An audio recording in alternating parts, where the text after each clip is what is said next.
All right, good morning, folks. This is Jeremy with the hospital PT, and we're going to cover another video this morning. It's pretty early. It's around 6 a.m. or so, and on a Friday morning. I think it's Good Friday today. So, getting close to Easter.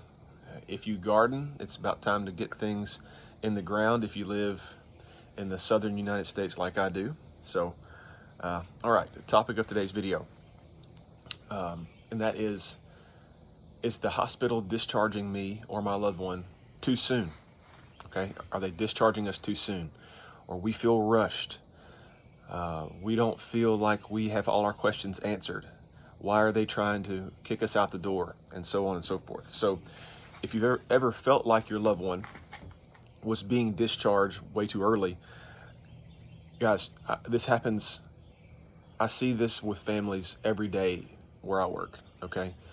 And we're gonna get into some details about why it feels that way and some things that you can do to help it feel less rushed, or basically to help you feel better prepared for when discharge comes, and helping you understand how hospitals at a 30,000 foot view, how hospitals operate now. Okay, because we have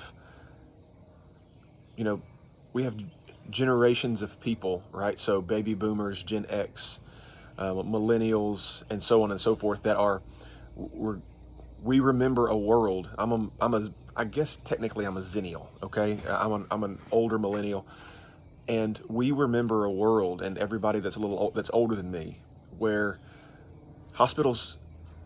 going to a hospital felt different, okay? And the way that hospitals were managed was different, okay? And in the last probably 30 to 40 years, things have really shifted. And we're going to talk a little bit about why that is. There are lots of reasons for it, but just to give you a little bit better understanding of why it may feel like the hospital is trying to rush you out of the hospital, okay? So, and like I said, this is a very common thing that I find from families and patients, is that they feel too rushed. But the truth is that early discharge and unsafe discharge are two very different things. And I'm hoping to help maybe delineate between those two things. I've hit on it a little bit here and there, but I'm going to come at it from the hospital's point of view today, and try to help give you information as to how and why they function the way they do, and why it feels that way, so that you can be prepared for that if you find yourself in a hospital, or you are taking care of a loved one that finds themselves in the hospital. And so, understanding the difference between an early discharge and an unsafe discharge can really protect your family. Okay, so, and I'll tell you this, I am biased. My bias is gonna come through right here. At my facility where I work, one of the best resources that patients and their families have to help advocate for them in the hospital, in our facility, is often the rehab staff. And here's why. That doesn't mean that the other staff is not trying to advocate. It's just that the rehab staff occupy a unique space in the hospital. And so we often are the ones spending a significant amount of time with patients, and we ask them to do all of the functional things that they are going to have to do upon discharge, okay? And if they can't do it, the person or the discipline in the hospital that is able to speak to that the most specifically is often the rehab staff, because nurses are super busy doing, giving medicines and managing charts and doing all their charting and making sure all the protocols, they're following the protocol to manage the IV line, and protocol to manage the catheter line, and making sure that medication reconciliation is happening, and doing that for sometimes 5 or 6, maybe 7 patients at a time, all day. And never mind helping manage pain medicine administration if someone has had surgery, or 3 or 4 of their patients have had surgery. and so they're super busy. The physicians are super busy. I know our hospitalists are seeing sometimes 23 to 26 patients a day or something like that, and that's a lot, okay? And us as a rehab staff, we are seeing anywhere between 12 to 15 patients a day, give or take, sometimes a little lower. So we're able, and our primary function in the hospital is to assess how mobile someone is, and then how safe they are to mobilize by themselves. What type of assistance do they need? Do they need any kind of assistive device? How much caregiver help do they have? What is their home like? What is their baseline like? All these questions get answered by the rehab staff. And some of those little parts and pieces may be answered by other entities as well in the hospital, but the rehab staff is the one that really takes it and kind of tries to put it in a picture to help with decision making as you approach discharge. And so, and we try to do that very early. And sometimes folks are ready to go home early, okay? And I'm going to give you some patient examples here in a little bit to kind of make sense of what I'm saying. But oftentimes we find that, hey, I know we want this patient to get out of the hospital, but they don't have any help at home. They have stairs that they have to climb to get to their bedroom. And because guys, people's homes are very different. I mean, that's just the fact of the matter. Think about the difference between your home and one of your friends' homes. Okay, somebody may live in a home that's 1 story. Somebody may live in a home that's 2 stories. And the way they had to remodel their house back 20 years ago, they had to put the master bedroom upstairs or whatever. There's so many things that need to be considered. So as we think about early discharge versus unsafe discharge, that is the question that we're trying to answer. Is it unsafe for this patient to go home, or is it unsafe for them to go to be discharged home with home health, or is it not? And so on and so forth. And so let's talk about why discharges feel fast. Because listen, when these things start happening in the hospital, they happen very quickly. You may have a case manager or a social worker come into your room before you've ever seen physical therapy and start asking you about, hey, we're going to be, the physician says that he's going to be ready to discharge you probably in 2 days. Based on all of this information that we have, it looks like you're going to be going home, directly home from the hospital. And here you are, or you're a caregiver in the hospital, or you're the husband or the wife of the patient, and you're saying, wait a second, I haven't seen them get up to go to the bathroom. I haven't seen them be able to stand up without any assistance. They haven't gotten up out of the bed because they've been running fever for the last 2 days, and they haven't eaten anything because they've been doing tests and procedures and things. So why are we all of a sudden now everything's fine and we're going home? So that people feel very rushed or confused when this starts happening. Okay, so here's what hospitals are designed to do today as it relates to discharge. Okay, they are designed to stabilize medical problems quickly. Okay, so somebody's blood pressure is out of hand. Somebody needs surgical intervention for some sort of a fracture or a wound that needs surgical debridement or something like that. And the hospital's aim is to manage that particular admitting diagnosis well enough to get it stable, so it's not no longer life-threatening, and then discharge the patient. Okay, so once a patient is medically stable, that means they no longer need hospital level care.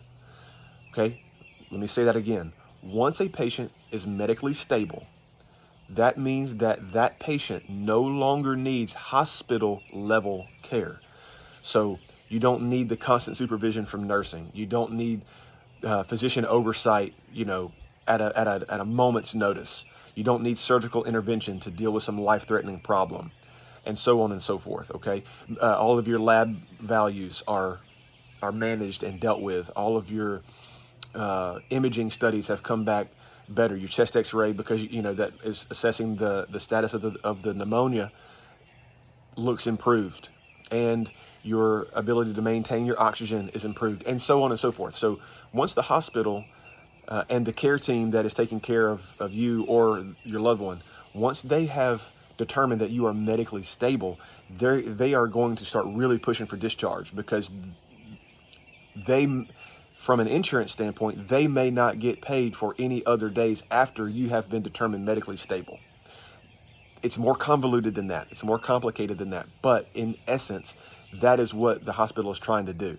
They are trying to get you as medically stable, or your loved one as medically stable as possible, and then get you to the next safest level of care. Okay? So, obviously, the hospital's goal being to achieve medical stability is not new. That's what hospitals were made for, okay? But how quickly we are getting patients medically stable is different. You know, advances in medical technologies and advances in how we manage certain conditions and so on and so forth.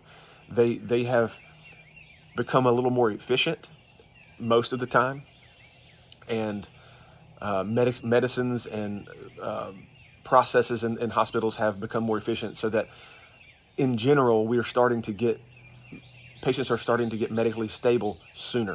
Okay, so over the last few decades or so, hospitals have gotten the stays at hospitals have gotten shorter, and there's a term here I want you to remember. It's called length of stay.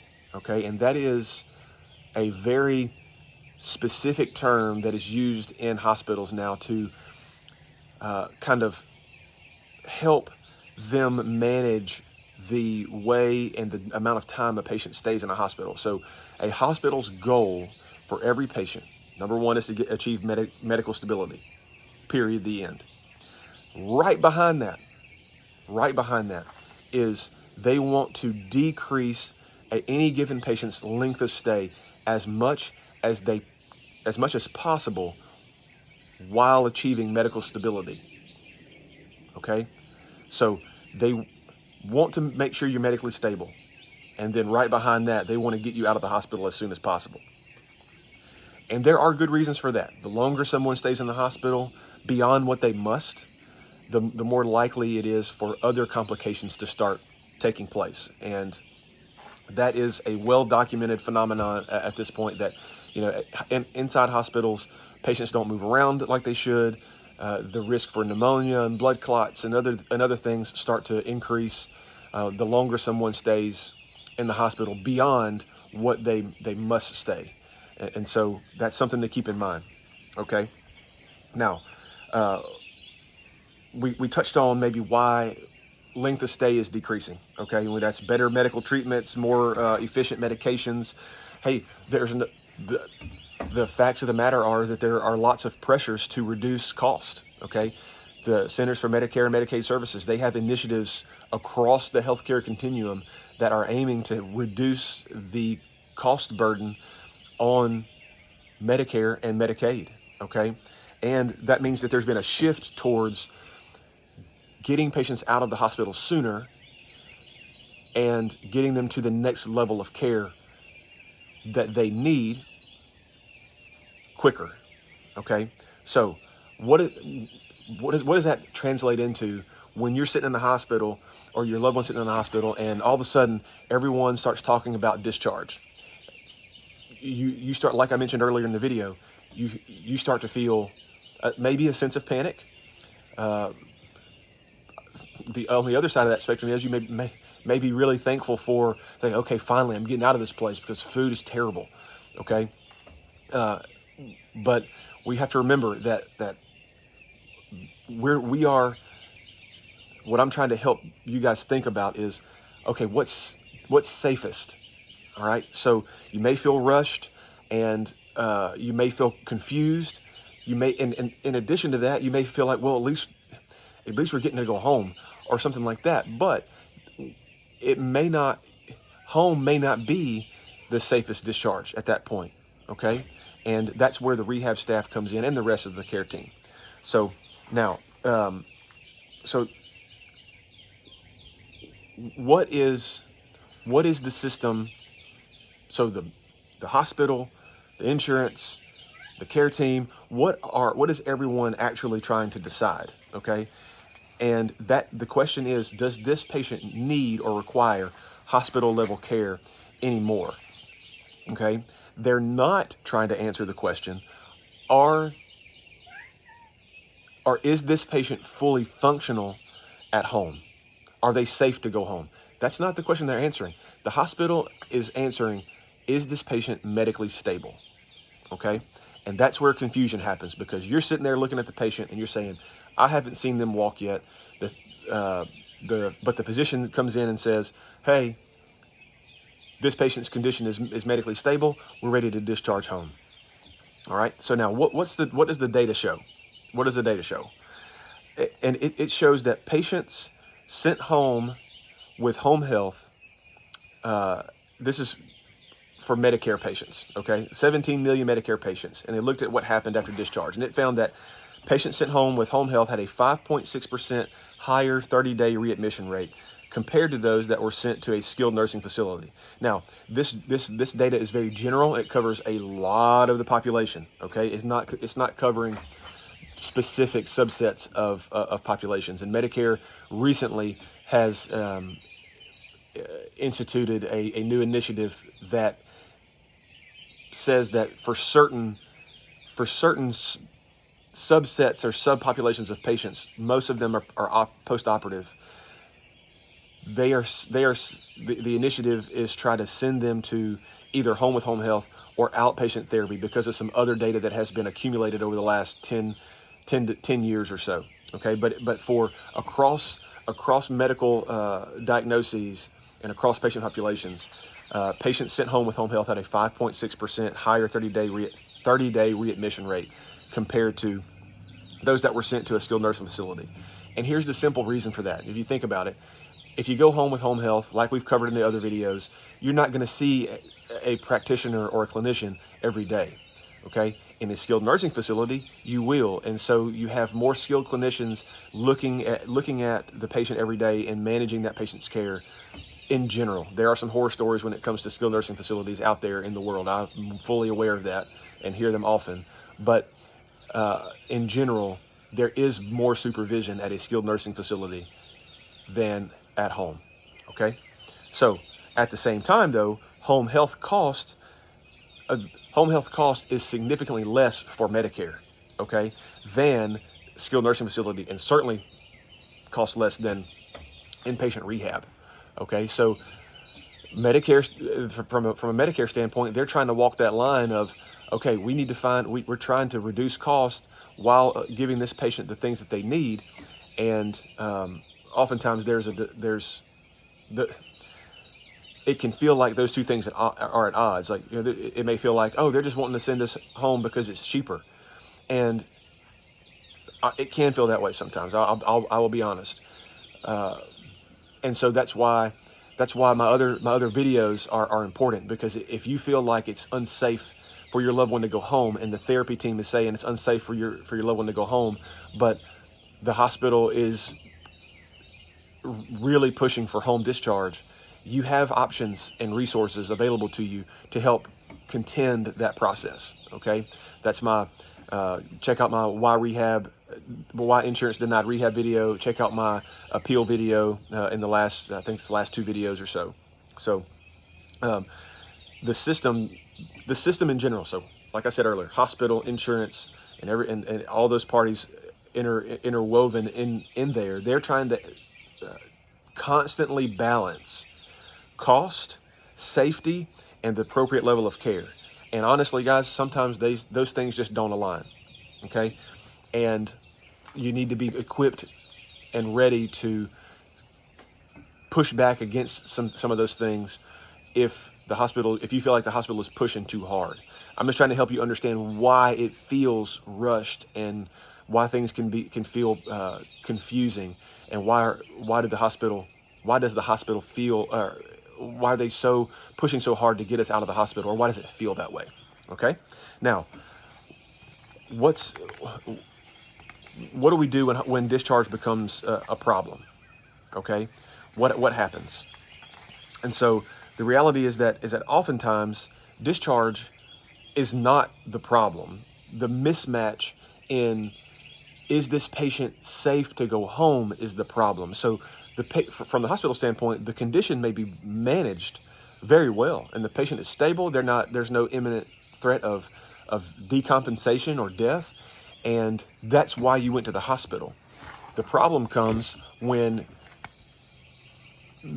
there isn't a safe discharge plan in place based on what the patient's functional capacity is as a result of being in the hospital. So when the patient needs more help than they have at home, okay, that's a problem. If the caregiver doesn't feel competent in helping the patient if they need, physical assistance at home, if the caregiver doesn't feel competent, then that's a problem, okay? If the environment is unsafe or not set up to help that patient manage at home successfully, that too is a problem. And all of those questions, like I mentioned earlier, that is where the rehab staff can enter into the patient care scenario and answer some of those questions, okay? And that's where then we have to document those things, okay? You need to make sure that the therapy team and the medical staff are documenting some of these mismatches, because the insurance company wants to know those things. Those things are what indicate safety or not, okay? So medically stable, a patient can be medically stable, but still be functionally unsafe to return home. And both of those things can be true at the same time. Just because somebody's medically stable does not mean they are safe to discharge home back to their prior level of care or prior level of function, okay? Hospitals discharge based on medical stability. The therapy team assesses functional safety and should speak to that specifically in their documentation and give you that information as the patient or as the caregiver. Now, I'll be honest with you. Sometimes when we have those conversations with patients and their families, the patient who's been the one going through all of the craziness and having tests and procedures done, they are the ones that say, I'm tired of being in the hospital. I'm ready to go home. I don't care. I had a patient one time explain this to me. I demonstrated to him that he could not get out of the bed without my help, my assistance significantly, okay? And I simply asked him the question, if you were at home right now trying to go to the bathroom, what would happen? And he said, I'd probably fall. And I said, okay, that's why we're saying that we need to explore some other options other than home right now, because it's clear you can't take care of yourself right now. I'll be honest with you, folks. He did not like that. And he said, and he was not wrong here either. He said to me, it's my responsibility to take care of myself. If I want to go home and incur that risk, that's my right. If I go home and I fall, I'll deal with it. If I go home and fall and I die, then so be it. I want to go home. Well, at that particular point, you can't really argue with a patient that has their mind set on that we can't make patients do anything. We simply try to give them the information to make the best possible choice. But that is a good example of he was medically stable, getting ready to discharge. I felt very strongly that he was unsafe to discharge home alone, and so did his family. However, he did not care. He did not care. At that moment, he didn't care. And so what I think happened, if I'm remembering that scenario correctly, I think his spouse and his children convinced him otherwise eventually, but it took several days, okay? So again, reach out to your rehab staff if you have questions related to functional safety. That's the key point there in that, covering that, is that just because you're medically stable to discharge doesn't mean that you are functionally safe to discharge home alone or back to your prior level of function, okay? So what do you do as a family, okay? If your loved one's in the hospital, what do you do? So instead of asking, well, hold on, why are they being discharged? That's a general question, because what you're going to get a lot of times is, oh, your pneumonia is better. It's your blood counts are better. Your chest X-ray looks good. Your your oxygen, your ability to maintain your oxygen looks fine, so you're medically stable. Okay, we have you on the right antibiotics to help you continue to get better, and you're ready to go home. Instead, what you should ask is something like this. Okay, is there a risk for this patient if we discharge home today? Are there any risks at home if they were to discharge home today? All right. You can ask, how much help do they need to complete certain tasks? Okay, if most families have jobs, and so they may have to work during the day and then come visit their loved one in the hospital periodically, and they may not be there. The family, you may not have been there when the therapist had come by to assess the patient's mobility, so you haven't seen them get up, and so you certainly can ask, hey, has anybody gotten my father up yet to go to the bathroom? And if so, how much help did it take to complete that safely? Did he need a walker? Did he need help just sitting up on the side of the bed? Asking specific questions like that can be very helpful and give you a better picture of how the patient's really doing. And then number 3, you can ask the care team, maybe your physician, okay, what is the next safest level of care?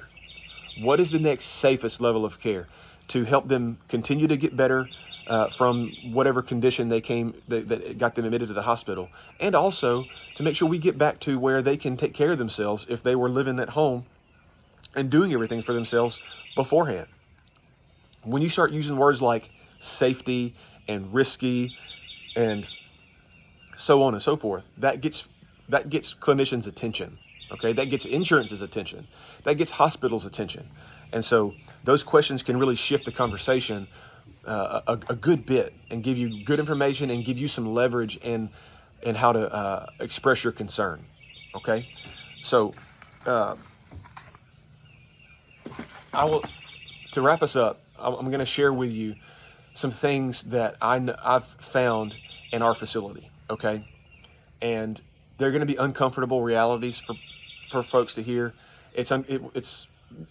They aren't quite pleasant for clinicians to hear, and it's an unfortunate state that we find ourselves in sometimes in the hospital. And so every day, on every floor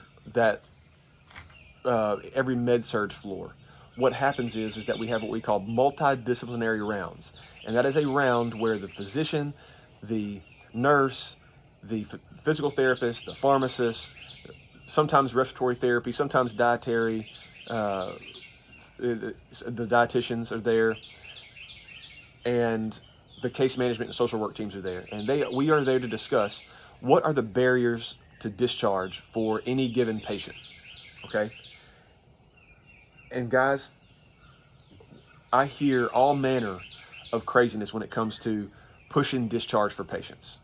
Okay, the hospitals are very, very, very keyed in on decreasing their length of stay.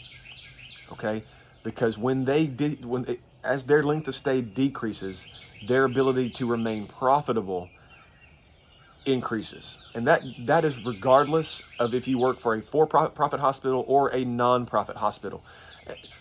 Non-profit hospitals don't make profit the same way that for-profit hospitals do. However, they are held to the same standards from Medicare, Medicaid, other insurance companies as any other facility is. And so we have a nonprofit facility here in our town, and I talked to the therapy staff there and some of the nursing staff there, and they have the same struggles that we do. And so you're in these rounds, and oftentimes this is the question that is asked in rounds. Okay, here's the physician and everybody else, says what they need to say about the patient, and the case management and social work team asks this question. Okay, why can they not go home? Why can they not go home? It may be as clear as day to somebody like myself that this patient cannot go home, but the hospital is still going to ask the question, why can't this patient go home? If there is any doubt, if it looks like that patient can go home in any way at all, the hospital is going to attempt to push that patient to go home with home health, or home with outpatient therapy, home with caregivers, and so on. So you need to know that those conversations do happen, and you need to know that there are times when you need, as a caregiver or as a patient, be comfortable speaking up for yourself or your loved one, in addition to asking all of these questions and raising these concerns that I've given you over the last several videos. You need to be comfortable asking those things so that the care team can answer that question very specifically. This is why they cannot go home. Yes, I know they live with their spouse, but their spouse still works 12-hour shifts at some factory or something like that, and they can't go home by themselves and be at home by themselves for 12 hours. And I guess I could talk for an hour about this, but hopefully this video helps help you understand the system in general, not necessarily the people in it, but the system in general is encouraging faster discharge to help balance cost, to help balance safety, and what the next safest level of care is, okay? So hopefully that gives you some perspective on why things may feel rushed.